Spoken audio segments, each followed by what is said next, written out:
Alors ici on est au réservoir de Passy, c'est l'un des 6 grands réservoirs à ciel ouvert et c'est un réservoir d'eau non potable. C'est unique au monde puisque déjà il n'y a aucune autre ville au monde qui a finalement un double réseau, un réseau d'eau potable et un réseau d'eau non potable.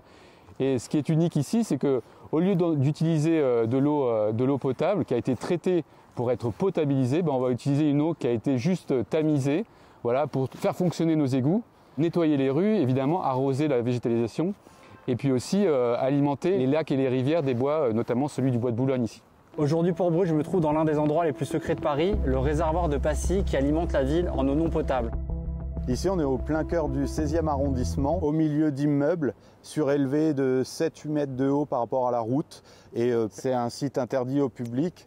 Hormis les gens qui habitent ici, c'est un endroit qui est assez méconnu du Parisien. On est rue Copernic, à 2 pas de la Tour Eiffel, qui est juste là. On la voit dans l'alignement. Et donc, c'est un des 6 grands réservoirs de la ville de Paris. Donc c'est vraiment un ouvrage exceptionnel et qui nous permet d'alimenter tout l'ouest parisien avec cette eau non potable qui est un atout écologique pour adapter finalement le territoire parisien à la nouvelle donne climatique, notamment pour arroser toute la végétalisation qu'on doit planter massivement à Paris. Alors ici on a les 2 bassins aériens, donc le compartiment Bel Air, le compartiment Copernic.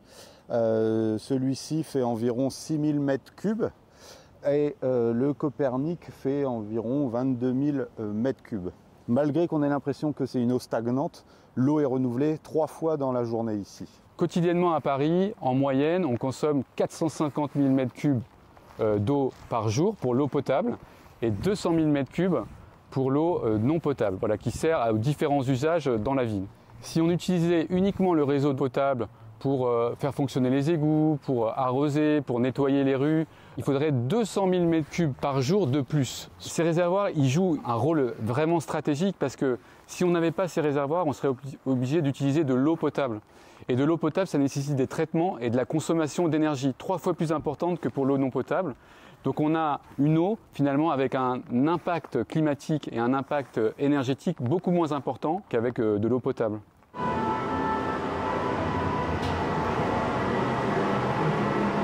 Ici, on est sous le compartiment Bel Air qu'on a vu en partie aérienne. C'est un réservoir qui a été construit en 1868 par Eugène Belgrand sous l'impulsion du baron Haussmann qui lui a demandé de créer des réservoirs et l'alimentation en eau de Paris. Donc ici, on retrouve le cœur de la station de relevage avec des équipements comme des vannes motorisées, des moteurs, des pompes. L'eau non potable qui alimente le réservoir de Passy provient de notre usine de La Villette qui est située au bout du canal de l'Ourcq. L'eau arrive par ce grand tuyau qui arrive directement de l'usine de La Villette, va passer par notre station de relevage et va alimenter les bassins qui sont au-dessus de notre tête par ce tuyau-là. Le tuyau, il arrive sous vos pieds dans une bâche.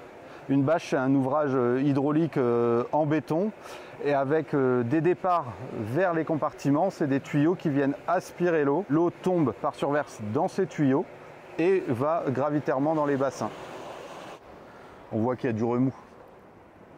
C'est un modèle qui est vraiment spécifique à Paris parce qu'il n'y a aucune ville au monde finalement qui a ce double réseau d'eau potable et non potable. 2000 km de canalisation sur le réseau d'eau potable, 1700 km sur le réseau d'eau non potable.